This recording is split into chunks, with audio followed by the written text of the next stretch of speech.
My talk today is on the topic of can we freeze time? So if anybody's come today hoping to eradicate their wrinkles and grey hair, I'm afraid you will be a little bit disappointed. My goal today is to answer one of the most pressing questions of the day, and that is, Daddy, what do you do at work? Now, I hope that in the course of answering this question today, I'm going to get across just what an exciting and vibrant field that I'm fortunate to work in, to do with developing laser systems capable of producing very short pulses with which we can probe and freeze time.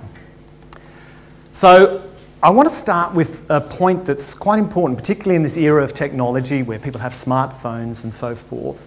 Another perspective on technology is that it greatly enhances our ability to observe the world around us. We are, of course, familiar with the telescope, a technological invention, probably sometime circa 1600s, possibly a little bit earlier. One of the first people to point it to the heavens and to see in greater detail than ever before what was out there was, of course, Galileo. He had a 20 times magnification telescope, and with that he was able to make drawings like this. Anybody know what these are? These are the moons of Jupiter, the 4 largest moons, named in his honour as the Galilean moons. So the technology of the telescope really opened up the field of science of astronomy. What about from the distant to the very, very small?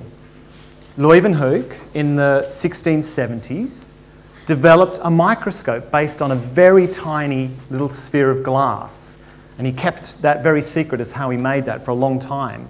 And this had 500 times magnification, and with that he was able to do a number of DIY experiments in which he was able for the first time to make some drawings of bacteria that he had harvested from his mouth, as well as some other things that he was able to harvest.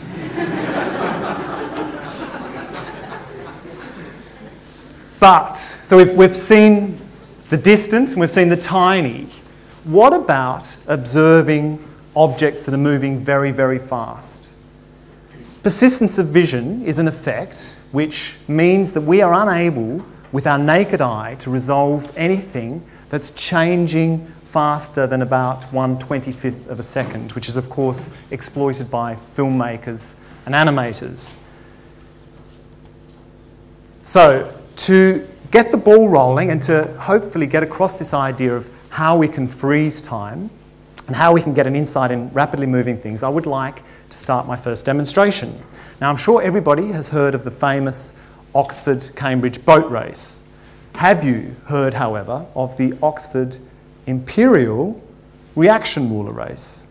Less well known, but if I could invite 2 illustrious members of the physics community up, Professor Joe Haig and Professor Ian Walmsley, if you could please come forward. These are our athletes today for this endeavour. And I need 2 assistants, 2 glamorous assistants, who I'm afraid I've already chosen, my daughters. So if you could please, someone's removed my step ladder. If you could please stand up on the thing, on the counter. Yes. Now, could our athletes please move? So Joe, if you could please stand underneath Lucy. And Lucy, here is your ruler. And Emily, here is yours. These reaction rulers, as you can see in the slide behind you, are calibrated in terms of time.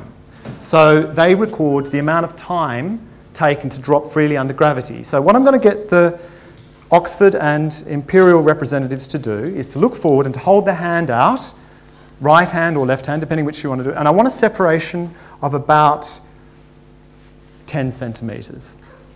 And you have to hold it at the thumb line. So if you could please lift this up a little bit.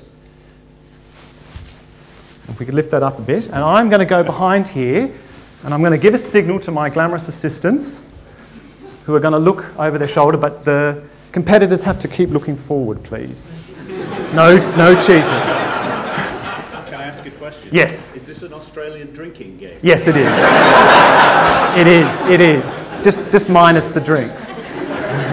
Okay, if the two assistants could look behind, I'm going to give them a signal and they're going to drop the ruler, and then Ian and Joe will have to try and catch that ruler, and we're going to see how far the ruler has slipped through their hands. So if the assistants could look behind me.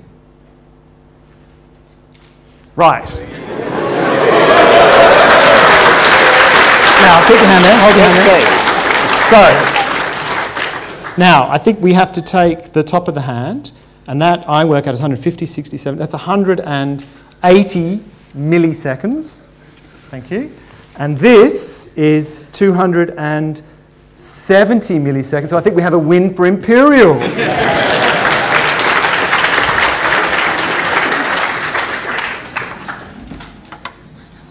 So I'm going to write down this time, because we'll come back to that later. So that's 170 milliseconds, which is 170 thousandth of a second, or 0.17 of a second. We'll come back to that. So we need now to name some of these short intervals of time that I'm going to talk about. We've just seen human reactions are on the timescale of a millisecond, or hundreds of milliseconds, and that's 1,000th of a second. The microsecond is a millionth of a second. The nanosecond is a billionth of a second.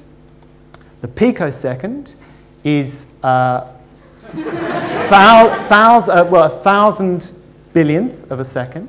The femtosecond is a million billionth of a second. And we're going to keep going to the attosecond, which is a billion billionth of a second, or 10 to the minus 18. You can see why scientists like scientific notation. And this was named from the Old Norse, aton, for 18. So that will help you remember that atto is 10 to the minus 18. So what in early prehistory was the method they would stop or try to freeze frame fast motion? Well, this is one guess. Maybe they could use a club. I mean, more seriously, however, interestingly, one of the most important animals, shall we say, in this field is the horse. You might wonder why. Let me explain. First of all, study this picture. What is wrong with this picture? This is a picture by Stubbs from 1790. Can anybody tell me what's wrong with this picture? Horses run with only one before that. Right, the legs are clearly wrong. So why was this picture painted in this way? The reason is that a galloping racehorse at 60 kilometres per hour, the legs are a blur. And so it's actually very difficult to resolve the gait pattern of a horse. And so that remained hidden from our view until about the 1870s, when Edward Muybridge invented a shutter. So this was the ultra-fast technology of the day. And with this shutter, he was able to conduct a now famous experiment at the Palo Alto Stock Ranch in America. And he set up a whole series of these cameras with this shutter. And the shutter speed that he was able to achieve was 0.5 millisecond. So we can now compare that to the reaction times. And so as the horse galloped along, it tripped these wires and set off the cameras one after the other. And with that, he was able to answer a question which was around at the time, which is, do the hooves of a galloping horse all leave the ground at the same time? And if you look carefully, this is actually compiled, a movie made from his original pictures. You can see that indeed the hooves do all leave at the same time. And so this really is an example of a new technology, a shutter, providing new insight into the world around us. Now, for those who can remember the older cameras, we have this shutter speed dial, and the number here, actually this is going, if someone could perhaps help me find another laser pointer would be helpful. These numbers here refer to the shutter speed. So if we take the inverse of these shutter speeds, if we take the inverse of these numbers, that gives us the time. So for example, 1,000 represents 1 millisecond, because it's 1 over 1,000 of a second. So I'll get that working in a second. Now, we can do a little bit of home science on this front. And so what I did is I took a digital camera, which of course has an electronic shutter, and I went out into the garden with a willing volunteer because it was past bedtime. And I made a series of exposures to show this important point. So I used my camera to start off with a 1/4 second exposure, a 1/10 of a second, 60th, 100th, 250th, and you can see here how the photos are getting sharper and sharper because the exposure time is short compared to the characteristic time taken for something to move in the picture. And this is an important theme. Now, it turns out that short flashes of light are actually much more effective at freezing motion than any shutter. So the basic idea here is that rather than trying to open the shutter of your camera very quickly, you leave the shutter open and you use a very short pulse of light, a very short flash of light, to illuminate the fast motion and thereby capture it. And the pioneer in this area was a man named Harold Edgerton who worked at MIT, and he developed a flash lamp, which is essentially a glass tube filled with a gas to which you apply a high voltage pulse, and that produces a very bright burst of light. And that burst of light can be as short as 1/1,000,000th of a second. So we've now gone a factor of 1,000 beyond what Muybridge could do. So here he is, tinkering away with his strobe, and he was able to use that strobe to make striking images, again, of things that had never really been seen with the naked eye. Here is one of his classic images, shooting a balloon, series of balloons. Here is one cutting a card in half. You can see the bullet here. And here's one shooting a tomato. It seems that nothing was safe in his lab. And here is a milk drop, which, aside from being an iconic image, really there's quite a lot of interesting fluid dynamics that are in that picture. So once again, we have a new technology that's basically giving new insight. Now, for my next demonstration, I'm going to attempt a slightly risky demonstration. I really hope it comes off, or this could be my retirement talk. So I'm going to go to the corner picture, and I'm going to have to dim the lights a little bit for this. So I'm going to put it down to here. I might actually just put them off for a second. I'm going to dim this as well.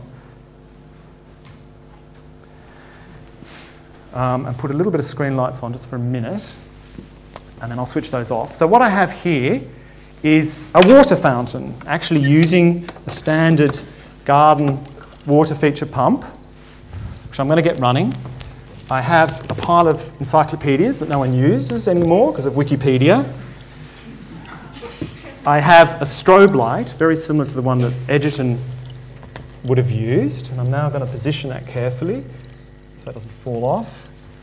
And I have a signal generator which is connected to a vibrating platform, which basically will moves that jet up and down. And what I'm going to do now is I'm going to switch the screen lights off. You won't see anything for the minute. And I'm going to see what happens now when I switch my strobe on. This is embarrassing. Okay, so what you can see here now is these droplets. For the people who are at the front, you will actually be able to see them directly. But for the others, you can see that by adjusting the frequency of these drops, I can actually freeze time for these water droplets. And just to show you the extent of my powers, I can also make time run backwards.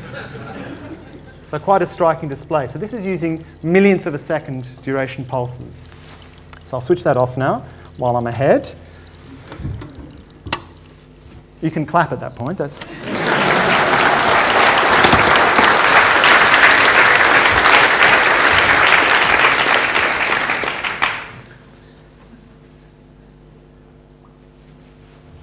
Is that still on? I should probably switch that off. As relaxing as it is. Right, so let's move on. And I'll put the lights back up because I've been told to keep the light levels fairly high, so I have switched the button. So that was the water feature, an example of freezing time for water droplets. So now, an important point is that different masses lead to different timescales, as shown in this photograph. You can see that this tennis player, who I believe is Roger Federer, he is in sharp focus, whereas the much lighter tennis ball, having much less inertia and therefore able to accelerate at a much higher rate, is blurred. So we've seen this progression. We've seen horses' hooves, bullets. Things that are smaller tend to move much faster. So let's now move down to the microcosm, to the quantum world of atoms and molecules. And so let's think about the time taken for a molecule to basically break apart. So here we're looking at a molecule, and we want to ask the question, how long does it take for, I have pressed 1 for the lights, how long does it take for the atom shown here to actually move away some distance, which let's call that 10 to the minus 10 of a metre, at which point we can say it has kind of left the parent molecule. So a little bit of physics, hopefully not too intimidating, but it should be simple enough. So the acceleration actually of this atom is huge. Could be up to 10 to the 14 to 10 to the power of 18 g-forces.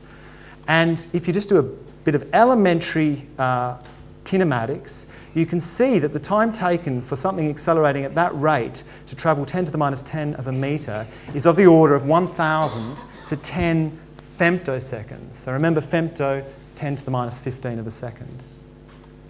What if we go even further into the atom? If we try to go to the realm of electrons whizzing around in an atom. Now, the electrons in an atom are travelling of the order of 10 million kilometres per hour. And so really, you can see here, we have to have extremely rapid probes if we want to freeze frame their motion. And one way of looking at that is that the classical Bohr model tells us that the orbit time for an electron in hydrogen is about 150 attoseconds, or 150 nano-nanoseconds. And so really, the important point here is that attosecond light pulses are needed to look inside atoms.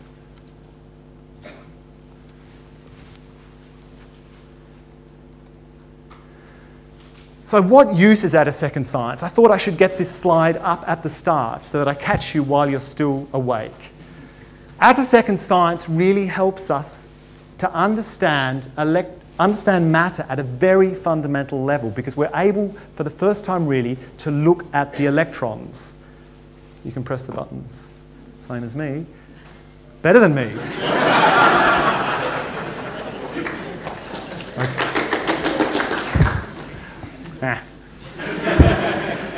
So in the future, the ability to observe and potentially manipulate electrons through this kind of science means that we might be able to control chemical reactions, understand better how drugs work, and produce exotic new materials, as well as making faster electronics. So on the longer time scale, perhaps 10 or even 20 years, the applications are really very exciting for this area of science. So we've seen strobes, and in fact I demonstrated one to you, but they are rather limited in the kind of durations they can produce. The fastest pulses of light, the shortest flashes of light that we can make at the moment, come from lasers. But how? Well, the important point to remember is that light is a wave. And just like water waves, if two light waves come together, they can add so as to make a larger amplitude wave, or they can add to make a smaller amplitude wave, or even cancel each other out. And what that means is that it is possible to synthesize a short pulse of light by combining a series of different waves of different frequencies. You can see here all the different frequencies that I'm adding.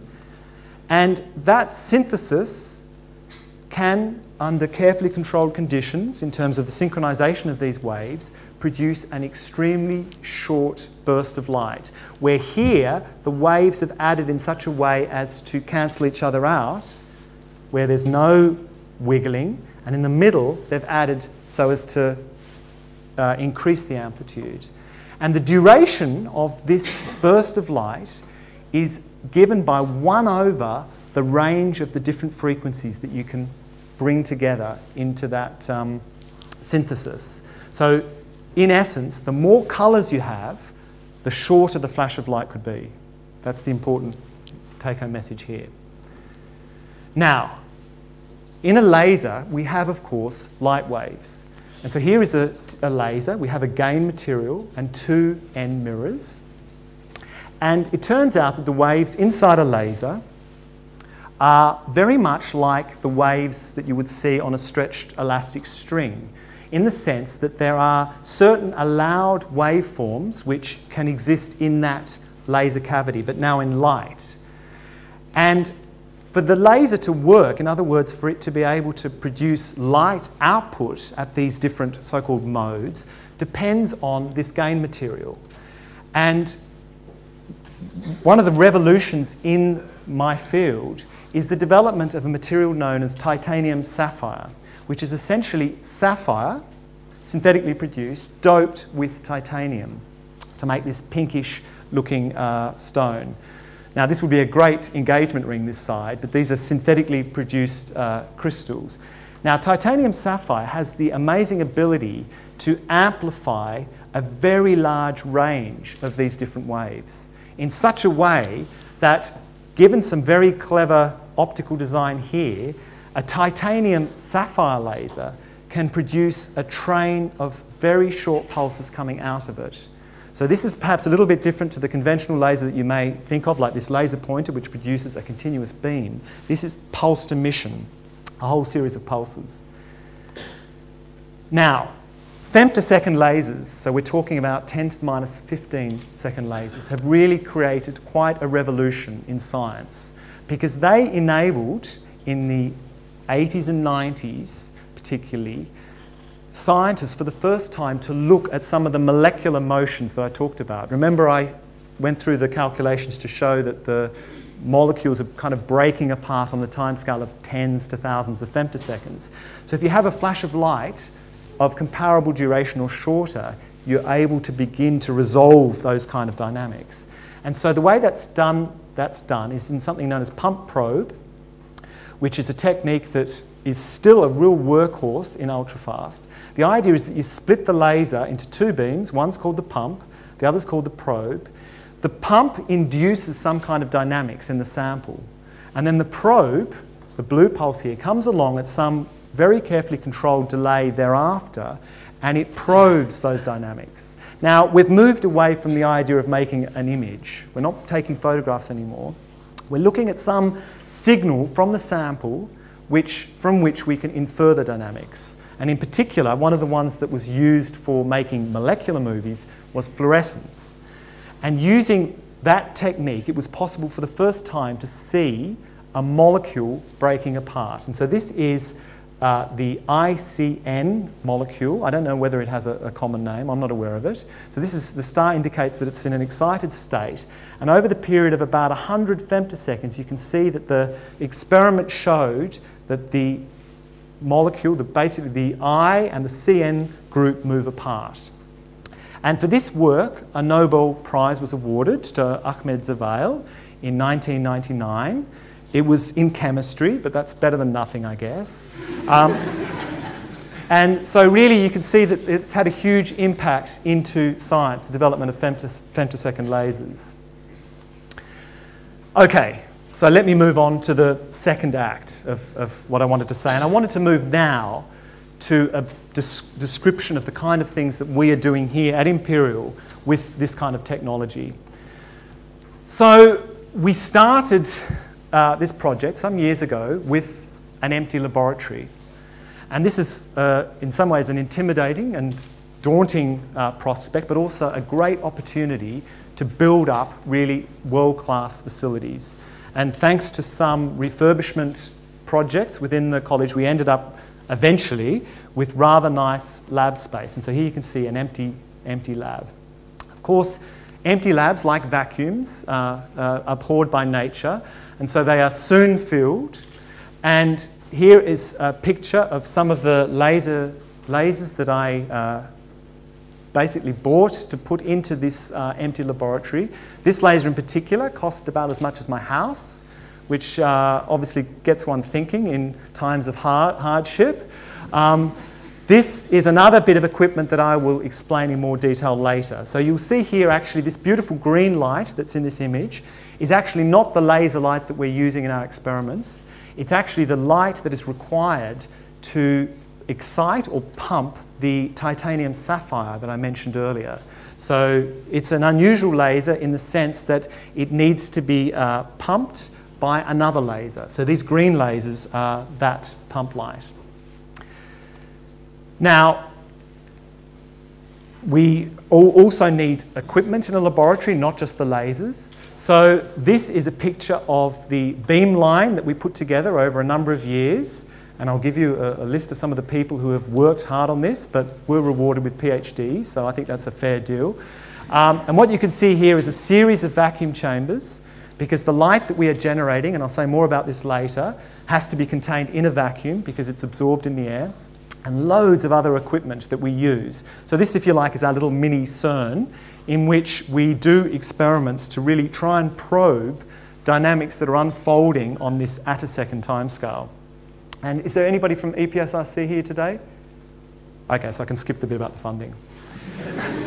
No, clearly I should point out that this work was very generously funded by a rather innovative and forward-looking program called the Basic Technology Program from the Engineering and Physical Science Research Council.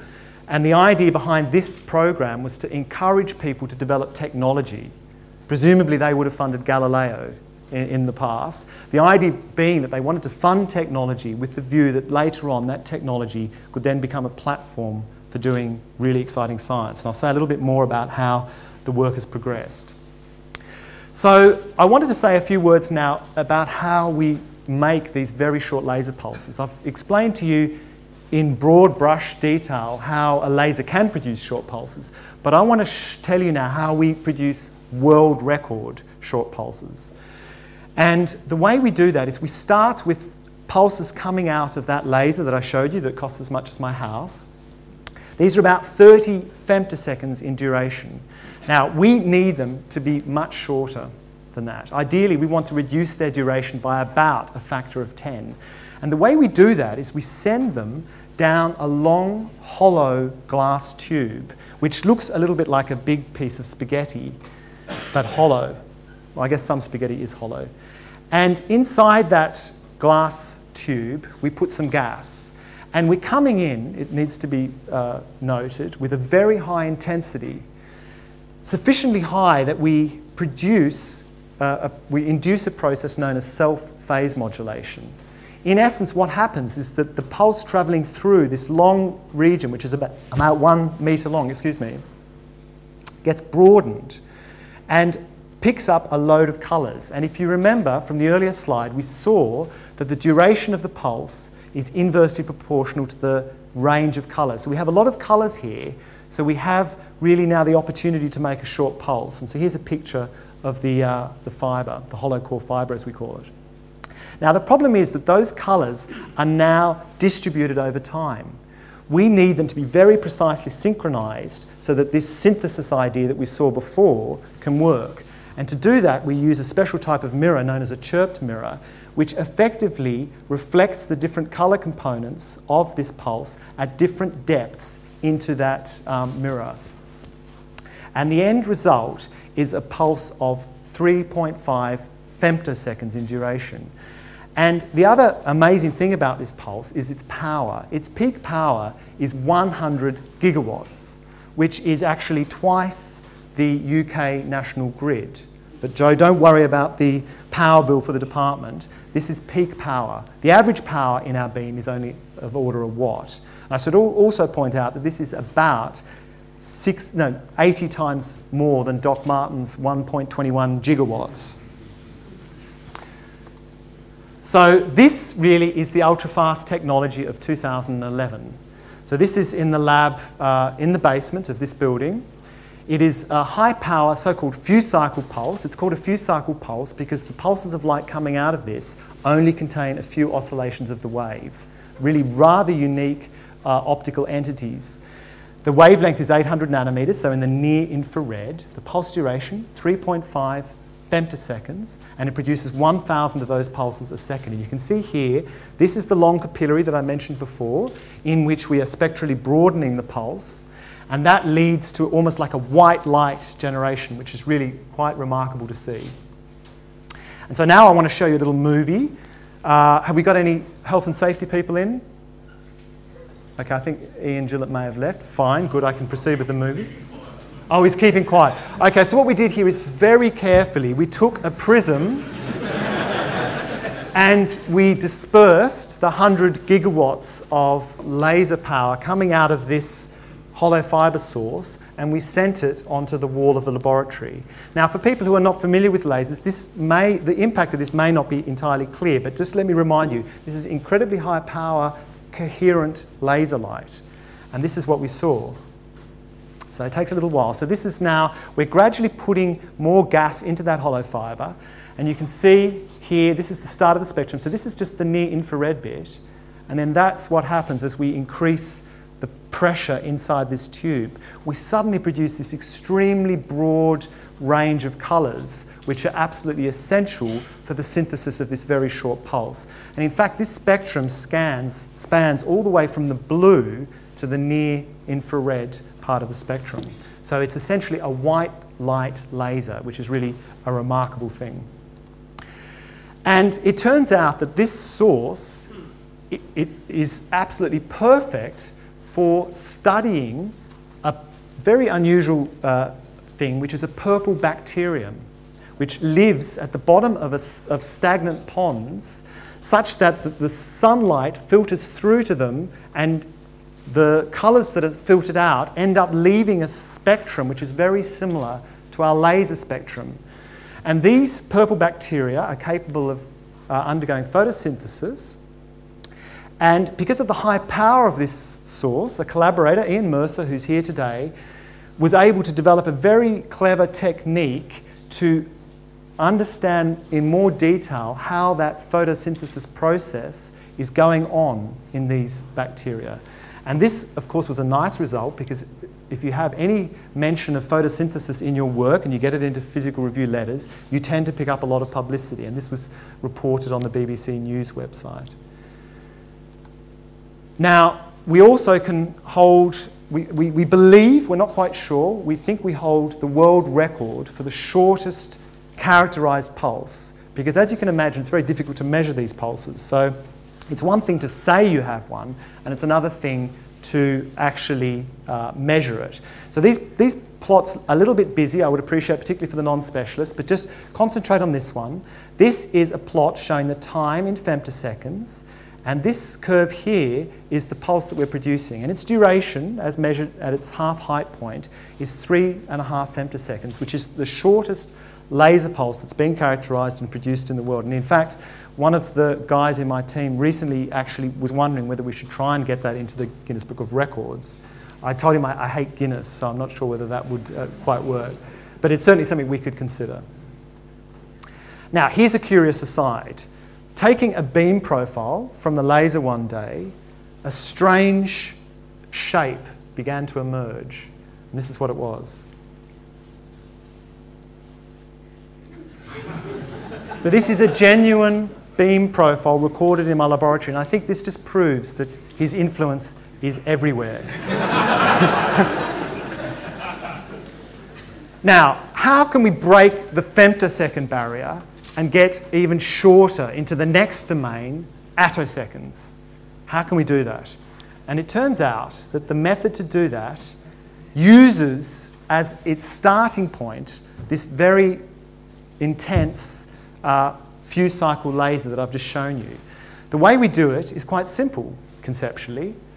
We take this very short laser pulse, which I've depicted here, just to show you it's just got a few cycles in it, and we focus it into a gas target. And we focus it to an intensity which is about 10 to the 14 watts per square centimetre. Now, just to give you an indication as to how intense that is, that's the same as collecting all the sunlight incident on the Sahara Desert and putting it onto a postage stamp. So it's an incredibly high intensity. And what happens in that interaction is that we produce a burst of X-rays. And those X-rays are even shorter than the light that we went in with. In fact, they are on this attosecond timescale. And this process is known as high harmonic generation. And so, just to give you a little bit more insight as to how that mechanism works, if we imagine one of those gas atoms inside that focus of that laser, it's sitting there happily in its binding potential, which is depicted here, and this very strong laser field suddenly is applied to it. And what that laser field is able to do is actually, it's stronger than the matter that it's interacting with. And so the electric field of that laser is able to distort that binding potential to the point where the electron is able to ionize out in a tunnel ionization process. And the laser field depicted here in yellow obviously continues to oscillate. It drags that ionized electron away, but at some point, of course, the wave comes back up again, and it then drags, or actually drives that electron back to where it came from, and there it can recombine and produce this burst of very short X-rays. And that's the way we use our very strong laser to make the attosecond pulses. But how on earth do you measure an attosecond light pulse? The difficulties in measuring femtosecond pulses are already extreme, but fortunately we can actually use some of the techniques that we have developed and others have developed.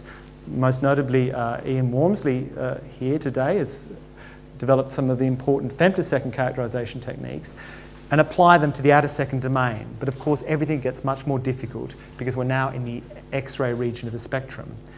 So the way that we can measure an attosecond pulse is actually to borrow an idea that's been around for quite a while, since the 1970s, and that is the concept of the electro-optical streak camera. Now, this actually has a close connection with the physics department because the inventor of the streak camera, Professor Dan Bradley, was a former head of the department. So let's have a little look at how this device works. And just to let you know, this is a device which only can produce a resolution of about 1 picosecond. So way, way too slow for what we're trying to do, but the working principles are important for the next part. So we come in with the light pulse that we want to measure into one of these streak cameras, and it hits a photocathode. And that photocathode reacts by producing a burst of electrons which have the same temporal properties as that light pulse, all things going well.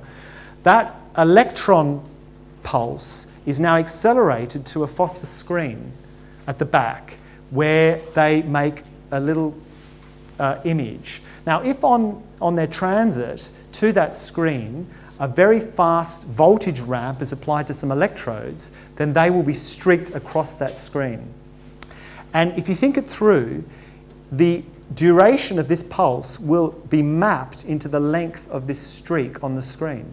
So we have a way of converting time information to easily measured space information, or arguably energy information. So this is a very nice idea, and we can apply that to our attosecond pulses. What we do is we now convert this idea to our X-ray pulse, whereas before we used a high voltage pulse, we're now going to use the laser pulse to do that streaking process. So this purple pulse is our attosecond X-ray pulse, comes into our gas target, it produces electrons, and they are then distorted, or they are pushed around by this strong laser field, and through that streaking process we can measure these electron energies and deduce the duration of our attosecond pulse. And there's some more details here which I won't go into. And now this process is known as streaking, and I think there was initially some confusion in the team as to the meaning of this word, but I've kept the identity of the person hidden from this process. But eventually we worked out exactly what we had to do here, and so I'd like to now show you some data which actually shows the characterization or the measurement of pulses now in this attosecond domain. So what we're seeing here is the energy of a photoelectron produced by our attosecond pulse, And you can see here, this is as a function of the delay between that pulse and the laser pulse. And you can see here a series of wiggles which correspond to the oscillations of this laser field, which are basically driving the electrons essentially either towards or away from the detector, and therefore increasing their energy or decreasing their energy. And from this information, if you have clever people in your team, it is possible to extract the duration of your pulse. And this is what's shown here. Just concentrate on the black curve. This is 257 attoseconds. So we've now smashed through this femtosecond barrier, and we're well and truly into the realm which is the characteristic timescale for electrons to move. So what kind of experiments have been done with attosecond light pulses? Well, the field is still really in its infancy. I mean, it celebrated, I guess, its 10th birthday quite recently, but in terms of the experiments that have been done, let me just highlight a couple. The first actually has been done by our competitors in Germany, and they wanted to study a very well-known process, the photoelectric effect. In the photoelectric effect, light is incident onto a metal surface, typically ultraviolet light, liberating electrons. And if you look as recently as 1990 in a textbook talking about the time dependence of this process, how long does it take those electrons to leave? It says here, no detectable time lag has been found. And then it says in the bottom, an upper limit of 10 to the minus 9, or a nanosecond, has been set. Smaller time intervals cannot be measured. So it just shows the pace of development that now in 2011, in fact this measurement was done, I believe, in 2007, they were able to actually use the techniques that I've mentioned, these attosecond duration pulses, to measure some time lags associated with this process. And in fact, they saw that there was a time lag of 100 attoseconds between electrons originating from different energy bands within a tungsten crystal. So this really is an example of a very short time delay that's measured using these techniques, something that could never have been done before this technology was developed. So now I would like to turn to my second example, which is work done here at Imperial. And this uses a very nice feature of this recolliding electron. I showed you this picture showing how high harmonic generation works in terms of the electron being driven away and brought back again. Of course, quantum mechanically, we don't think of the electron as a little particle. We have to treat it as some kind of bunch of waves, a wave packet. And it turns out that the colours, the energies, if you like, of that wave packet are a little bit like the colours coming out of a hollow fibre. They are distributed in time so that the reds are leading the blues. So when they come back and they slam back in to their molecule, in this case an H2 plus molecule, the different colours will come back and probe what has been happening to our sample at slightly different times. So keep an eye on this attosecond stop clock in the corner. So you can see if we now split the light that is emitted from this process into its different colours, the reds would basically be probing the motion at this point, and then the greens a little bit later, and you can see here that this H2 plus ion has started to move apart a little bit. And then if we wait a little bit longer, we can see that the blues are coming a little bit later and seeing an increased separation. And so those 3 frames were basically spaced by 100 attoseconds. So this is a very nice way that you can use this technique. This is a technique that we pioneered here in work that was collaborated with John Marangos and other people in the department. So the results, and this really is a movie world premiere, because when we submitted this work to Science, of course, we presented just a plot showing how that H2 plus ion, the 2 protons in that system gradually moved apart. However, I am pleased to announce that I can now present a movie of these dynamics, never before seen until today. And these are 2 protons. We've been concentrating mostly on electrons, but it turns out that protons are also relatively light compared to many atoms, and therefore their motion is also very fast. So this is the very first time that anybody was able to study with this kind of time resolution the motion of protons moving apart. Brace yourself. look at the clock. That's it, I'm afraid. So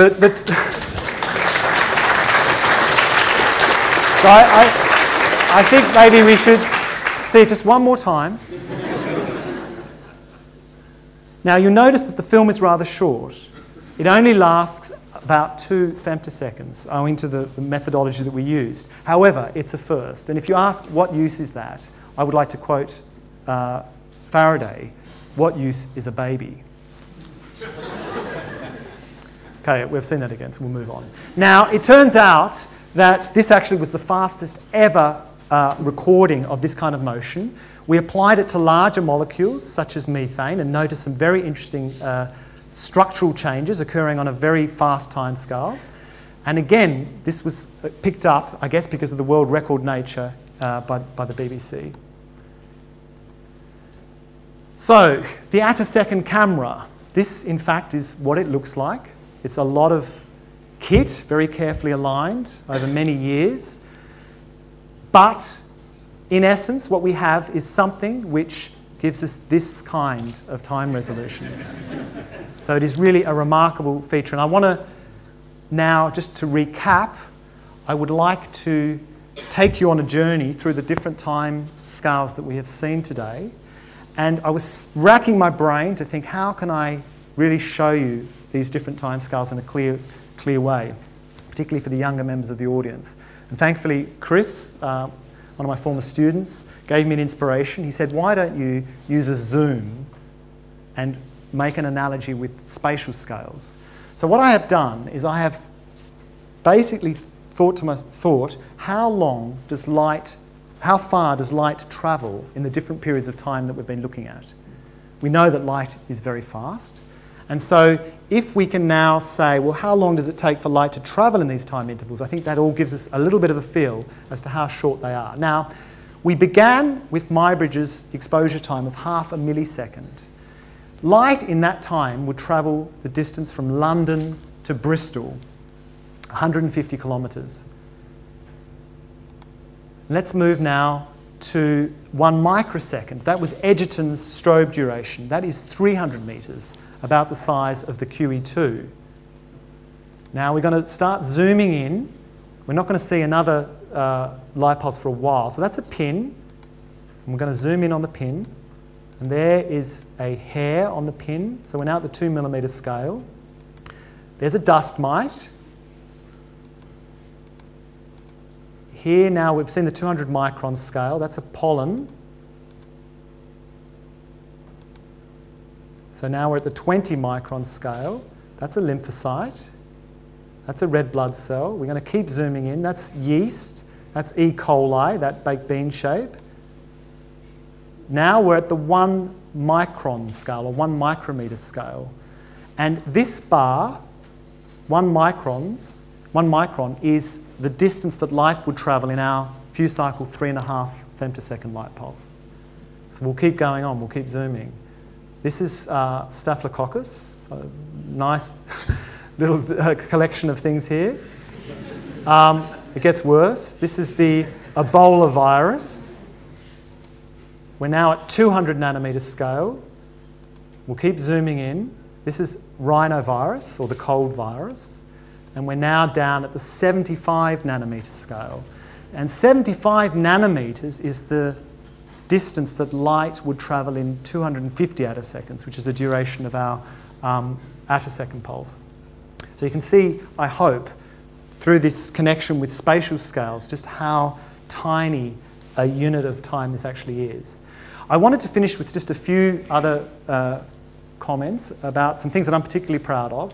One of them is that we have been able to transfer some of the technology that we've developed, particularly this fewcycle pulse generation, these very short laser pulses, to other laboratories, including the Rutherford Appleton Laboratory, where it now serves in a user facility and therefore enables other people, a variety of other scientists, to use it for their science, but also to Manchester and Birmingham University. So here's a picture of the setup that we helped Rutherford build up. And I think, in fact, maybe some of these people are even here today in this photograph. And another important outcome of this project has been the training of the next generation of scientists. So here is a selection of some of the PhD students that have come through this project. Again, some of them are here. And another thing that I'm rather passionate about is engaging the public. So to try to inform and get across some of our own enthusiasm for our research to young, impressionable minds, do a little bit of brainwashing, to try to convince them that this is really exciting science. And so this is a picture taken at a summer exhibition that we did a few years ago. And you can see here, I'm trying to talk to somebody who's probably completely switched off and looking more closely at Sarah with her demonstration. And where next? Well, I am part of a team that is now looking at applying these techniques that I've mentioned to more complicated systems, to move away from very simple prototypical systems, which are like, if you like, some way of gaining some experience with these short time scales, to more interesting systems which ultimately we hope will have some biological relevance, for example. One of the things that we're looking at is what is known as charge migration. We are now looking at molecules which for a physicist seem rather big, but the chemists still think these are small molecules. And what we're particularly interested in is what happens when an electron is ionized, perhaps preferentially from one end of this molecule, to produce a deficit of charge, a hole. That hole can move across the backbone of that molecule extremely rapidly. In this particular molecule, it's simulated to be about 1 femtosecond. And so we were thinking, how can we apply the techniques that we've developed and others to study the transfer of that hole across the molecule? Why is that interesting?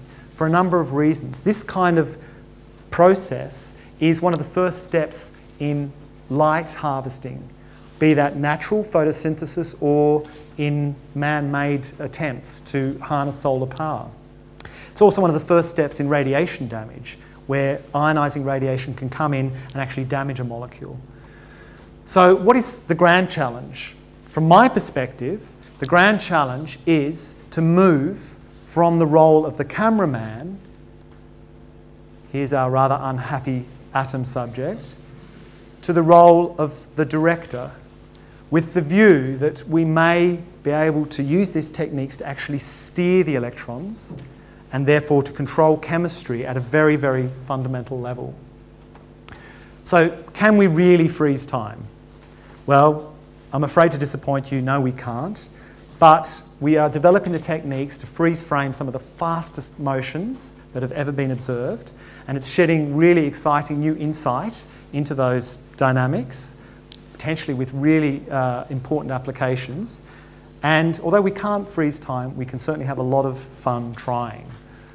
And I want to finish now with some acknowledgements. I'd like to acknowledge in particular the Attosecond technology team, Chris Arrell, Phil Bates, Felix Frank, Charlie Howarth, Jarlath McKenna, William Ockel, Joe Robinson, Hao Teng, Tobias Witting. I'd also like to acknowledge the support of my laser consortium collaborators, in particular John Marangos and Roland Smith. And of course, my final acknowledgement is to my beautiful wife Fiona and my daughters for all your love and support. Thank you very much.